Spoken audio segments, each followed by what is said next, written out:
Hello, students. For whatever reason, I think I got cut off in the middle there. I think that was a problem on my computer's end.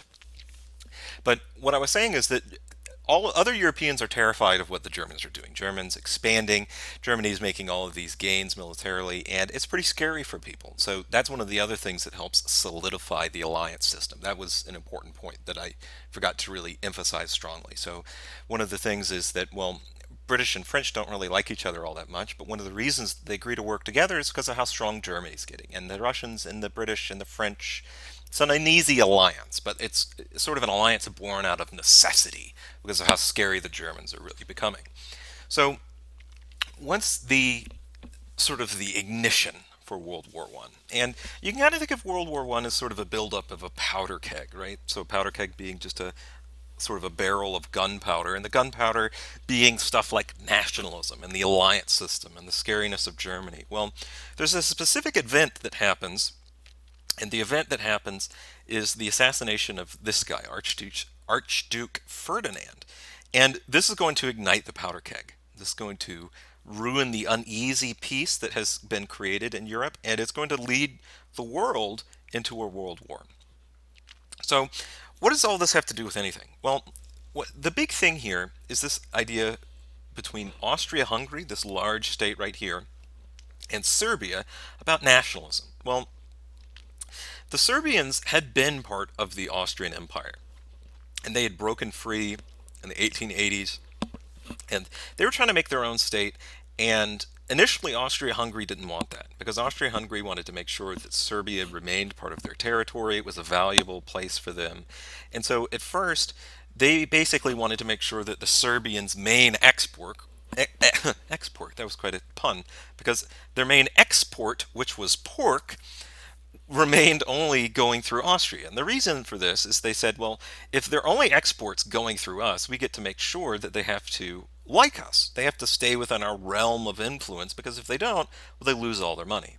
Well, what happened is they were able to start selling that pork to people like Romania, Bulgaria, Greece, Italy, and they didn't need Austria-Hungary as much. So they'd already start to been moving further away from Austria-Hungary because they wanted to remain independent. There are other Serbian people living in places like Romania and places like Bulgaria, and Serbia had started to sort of invade these territories and sort of try to take some of their land back, what they saw as their national homeland. This made Austria-Hungary very nervous. And there was this uneasy peace that existed between Serbia and Austria-Hungary. So what ends up happening is actually really quite significant because Serbia wants to be independent, like we talked about.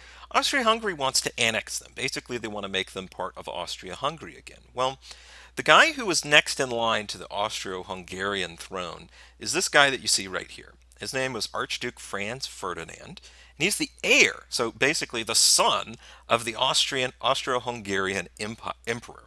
So super important guy, and so he's the heir apparent of the Austro-Hungarian Empire. Well, what happens is there's also another part of Serbia that's today called Sarajevo, and Sarajevo is again has large population of Serbian nationalists and a large population of people who don't want to be part of Austro-Hungary. So what happens is there's a large group in Serbia that fears that if this guy takes the throne, they're not going to try to pretend anymore and they're just going to completely take over Serbia. That's what they're worried about. They're worried that if this Franz Ferdinand is allowed to keep living and allowed to take over the Austro-Hungarian throne, well then that means Serbia will no longer be independent. So what ends up happening is this guy named Princip ends up assassinating the Archduke Ferdinand and his wife. Well, this is going to set off a huge series of dominoes. And let's see how this happens. So, what happens first is Austria Hungary says, you've done something terrible. They blame the Serbian government for it, which is actually significant in its own right. Even though this was sort of a fringe guy, the Austro-Hungarians basically say, well, this represents Serbian interests. And they're probably not wrong in this. It is likely that the Serbian government helped to support this assassination. But what's important is they send Serbia a sort of an ultimatum. And they tell Serbia, well, you're going to submit to us. You're going to sell all your pork through Austro-Hungary, and basically you're going to do these 17 points, and you're going to follow every single one of them to a T, and we're going to then annex you. Well, Serbia disagreed on only two of the points, so they said all 15 of these are fine, but we're still going to remain independent.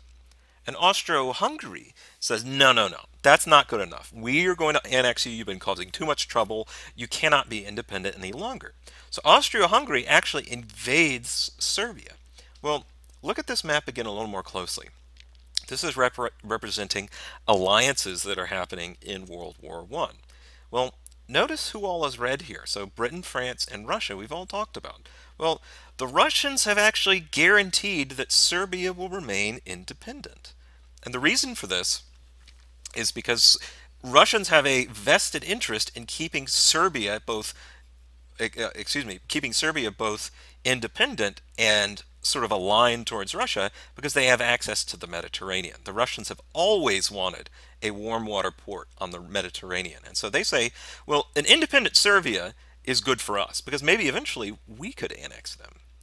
So what ends up happening is the Russians say to Austria-Hungary, well, that's my ally. We are allied with them, and if you attack the Serbians, that's a declaration of war against Russia. And the Austro-Hungarians call their bluff. They're like, there's no way the Russians are going to declare war on this large Austro-Hungary empire if we're just attacking this tiny little state. And the Russians aren't bluffing. The Russians immediately declare war on Austro-Hungary. Well, Austria-Hungary gets really worried. They're like, oh my gosh, look how big Russia is. This is terrifying. Well, what are we going to do? Oh yeah, we have allies in Germany. So the Austro-Hungarians call up the Germans. They say, hey, Germans, we've had this alliance for a long time. We're calling in your dues. So the Germans declare war on Russia. And then Russia's nervous. They say, well, Germany just declared war on us. France, you have to help us out. And so France declares war on Germany. And that's how all of this starts. So the alliance system is the powder for all of this. Nationalism is sort of the cherry on top, the nationalism both with Germany and with the idea of the Serbian independence, and then the assassination of Franz Duke Ferdinand sets it all off. Well, what ends up happening is Germany takes to the offensive, but they don't attack Russia because they've actually had this plan all along that if there's a giant war that breaks out, they know what to do. And what they know to do is to take France out of the game as quickly as possible. And that's the Schlieffen Plan. Now, again, this is supported very popularly in Germany. This is actually a very popular thing because what you can actually notice when you actually look in and see what the Germans are looking at and seeing how the Germans are reacting to the war, and this is true in many, many places in Europe, was this excitement about the war. And the reason there was an excitement about the war is this birth of nationalism, this idea that, well, the Germans think they're better than the Russians, the Germans think they're better than the French. Well, the French disagree. The French think they're better than the Germans, the French think they're better than the Russians. And so they kind of think this is going to be an exciting series of battles, where they can determine who's the best. There's sort of this romantic view of warfare in the beginning, and you can actually see it in this picture. This is a picture of German soldiers boarding a train, and they're heading towards the border, and they're going to go into France. Well, they actually have written on here, it says traveling to Paris, and they're all excited and they're waving their arms. And the reason is because they think this is going to be a fast war. Frankly, they think they're going to go in, there's going to be some decisive victories, and one way or the other, somebody's going to win. And it's not going to be that damaging, it's not going to be that deadly. It's going to really be more of a contest, sort of a game almost. The exact opposite is going to happen. We're going to see that big time. But what ends up happening is the Germans, like we mentioned, want to go directly through Belgium. And remember, at this time, Belgium is trying to stay independent. And the people who are guaranteeing the Belgian independence is Great Britain. Great Britain is reluctant to join the war. They actually argued that, well, if you look at the actual details of the alliance that we signed, it's a sort of an economic agreement. It's not really a wartime agreement. So Great Britain's trying to renege on their promise. They're basically trying to say, well, no, we don't really have to go to war. We don't really have to do these things. We don't want to be involved. This is a continent problem. You guys deal with it. Well, what ends up happening is that as the Germans start to blow through Belgium, the British are like, we can't ignore this any longer. And that's what brings the British into the battle. Well, like I say here, this is the last straw for Great Britain.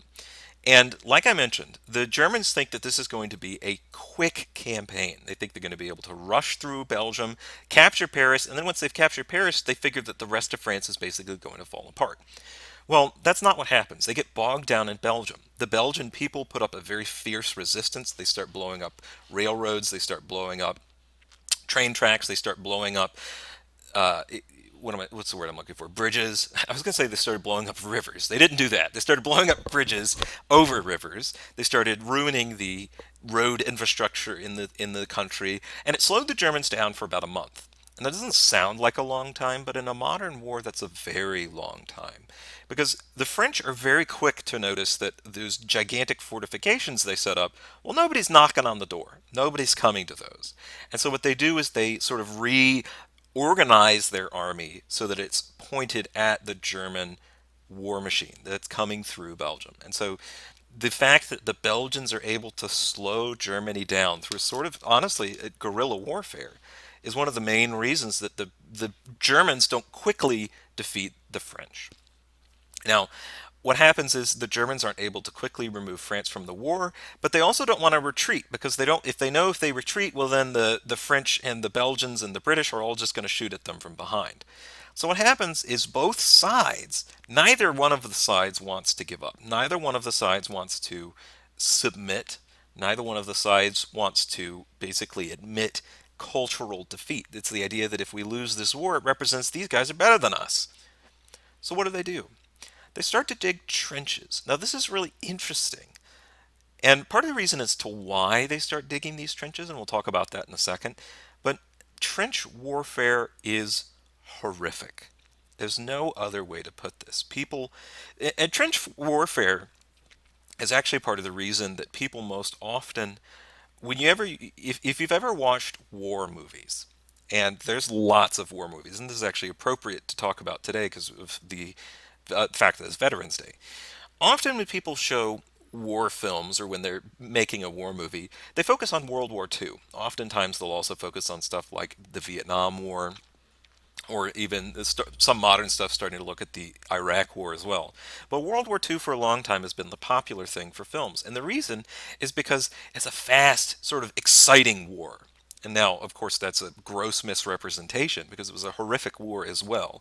But trench warfare is not sexy. There's nothing glamorous about the fighting that goes on here.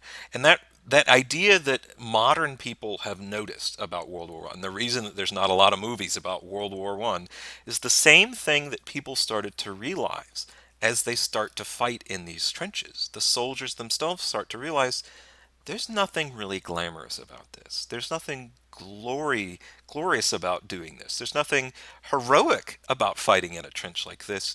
It's just deadly. And we're going to see that big time. So trench warfare is basically where each side digs a gigantic trench and then shoots at the other guy. And these trenches aren't small. These trenches are literally hundreds of miles long. They basically, if you look at the modern day borders between Germany and France, they basically cover each of the connected territories with trenches all the way down. Huge lines of trenches. Now, trench warfare leads to horrific casualties. We're going to talk about the numbers in a little bit, but oftentimes people die in awful ways. And it's not just from bullets. Actually, many people die of diseases. Antibiotics are starting to come into the force in World War One, but even still, disease runs rampant because living conditions are horrible. Because look at this trench, right? What happens when it starts to rain? That's a big problem because these trenches basically turn into muddy quicksand graves. People can get stuck in the mud, but more importantly, you get problems like trench foot, you get things like gangrene, and we'll see all of those in just a second. But I really want to focus on why they start doing this, because this is a really important point about warfare in general in the 1900s. Because in World War One, the advantage is now with the defender for the first time. It used to be that attacking gave you the advantage, and the reason was you could catch your person sort of off guard, and you can sort of catch the other guy off guard. Well, now it's totally different. And the reason for that, the main reason that the defender has an advantage, is the machine gun. And the machine gun is so important. The machine gun is the defining weapon of World War One. And the reason that the machine gun is so deadly is unless you're ready for it, and ready for it meaning like you've got stuff that can counteract it, it'll just kill an infinite number of people. And the only two things that you can really take out an entrenched machine gun position with are tanks and sophisticated airplanes. Well, you don't really have either one of those in the early stages of World War One. They eventually will start to develop these, but for most of World War One, the machine gun is a horrifically deadly disease. This is why you have to build, excuse me, this is why you have to build trenches. This is why you have to basically sit and wait for everything that's going on. And it's awful. It's just horrific to live like this. And there's this sort of area that's called no man's land. This is actually where we get the term no man's land. And no man's land is supposed to be the place between two opposing trenches. So if you imagine two trenches lined up against each other, well, the area in the middle is supposed to be the no man's land. And that's where sometimes you would have to, because you can't just sit in the trench and win a war. You have to actually take the other guy's trench in order to win. So what they would do is they'd give the call, and a bunch of people, like thousands of men, would jump out of the trench and they'd rush into the other through no man's land and try to fight against the enemy in their own trench. Well, the problem with that is no man's land is littered with stuff like barbed wire, which catches people up, rips up their legs. It's littered with stuff like landmines and bombs. And, oh, all the while you're making your sometimes mile-long sprint, you've got machine guns shooting at you. You've got artillery exploding around you. And worse than all of that, you've got chemical weapons coming out at you. So what happens is fighting in World War One is horrific. It's awful, and there's nothing glamorous about it. And it's very slow. Remember how I mentioned the Germans thought this was going to be a quick war? Quickly, people realize this is not going to be a quick war. It's not going to be a sexy war. This is not going to be something that brings glamour and prestige to people. It's a terrible war. That's why they call it the Great War. Now, the human cost of this is tremendous. And this is oftentimes called the first true total war. There have been other examples of this, but to a smaller extent. Total war doesn't mean war on everybody on the planet, although, to be fair, 50% of the world's population was involved in this, because Europeans have colonies all over the world. And so the French and the German and the British colonies all are then at war with each other.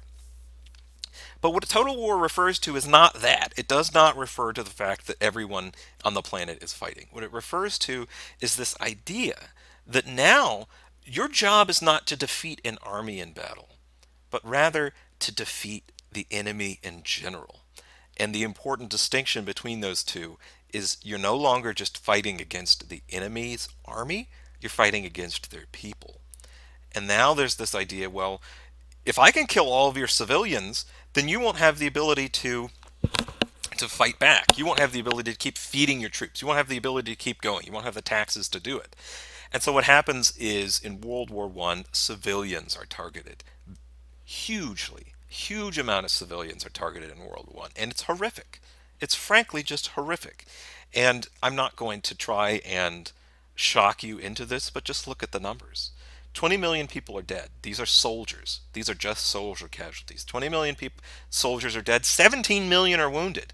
And when I say wounded, I don't mean they have a band-aid on a scratch. I mean like lost limbs, lost the ability to walk, lost all of their eyes, lost all of the hair off their head. I mean horrific injuries that ruin someone for the rest of their lives. 17 million of those people.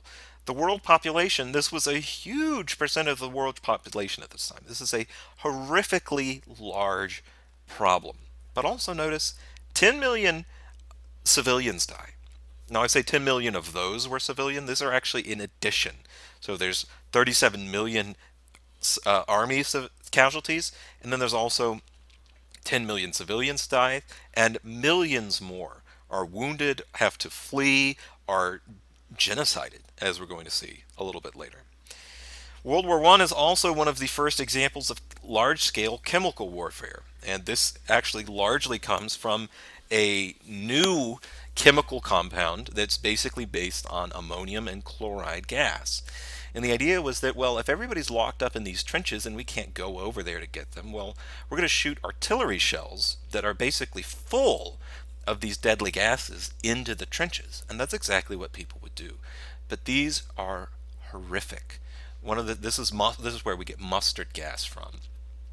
So when you hear on the news today about people trying to use chemical weapons on their citizens and you don't understand how bad this is, chemical weapons are perhaps one of the worst ways to die. One of the things that mustard gas will do is it'll basically make it so that all your skin will melt off. If it doesn't do that, what will happen is your internal organs, if you breathe it, for example, mustard gas will make all of your internal organs liquefy, and then once they've liquefied, you'll vomit them up. It's horrific.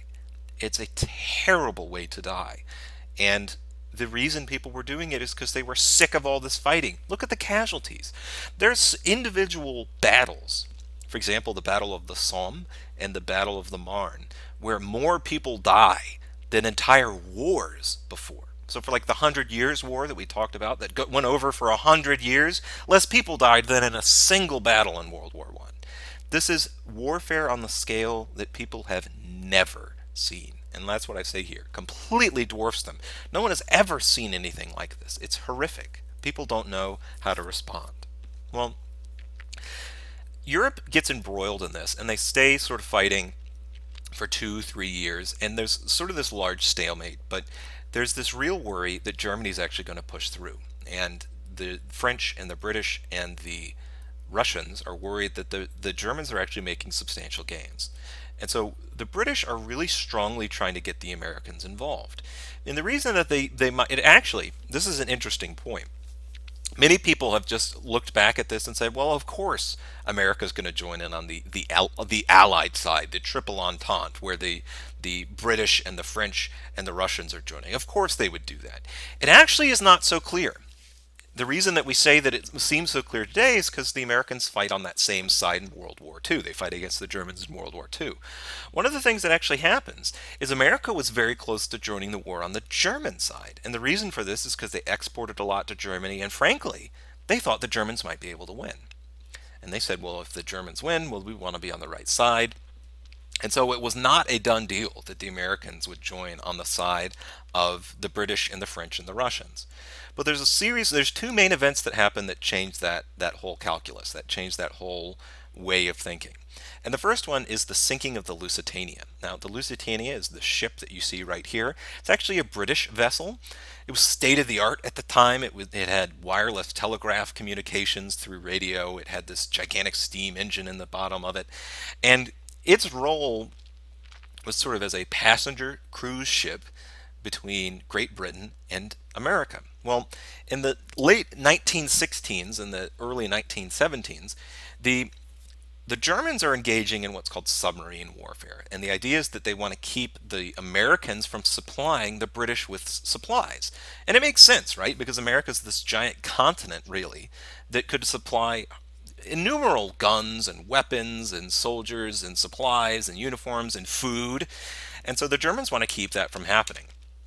So one of the things that they tell people they're going to do is they're going to start to intercept transatlantic traffic. They actually take out periodicals in newspapers in America and Great Britain that says, don't get on cruise ships, we're going to attack them. People don't listen, and they end up attacking many of these cruise ships. And one of these ships that they end up attacking is the Lusitania. Now, the Lusitania was sailing between, I believe, New York and London. And it had about 1,500 people on board. And the Germans sink it. It takes about 10 minutes for it to go to the bottom of the ocean. Well, not the bottom of the ocean, but for it to sink. Now, the Germans sink it because they say that it's transporting all of these.